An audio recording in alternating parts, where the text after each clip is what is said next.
अस्सलाम वालेकुम जी गाइस। जैसा कि आज मैं आपको बताऊंगा कि हेड एंड शोल्डर पैटर्न कब बनता है।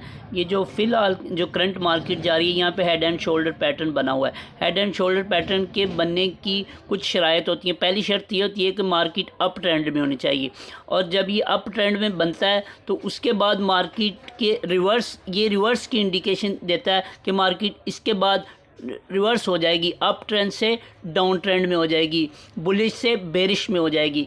गाइस, तो जैसा कि आप चार्ट में देख रहे हैं, जो इसने पहला जो है ना, जो इसका लेफ़्ट जो है ना शोल्डर था, वो इसने बनाया है 2903 पे। जो इसने अपना हेड बनाया वो 2943 पे बनाया, और जो इसने अपना राइट शोल्डर बनाया वो इसने बनाया 2905 पे।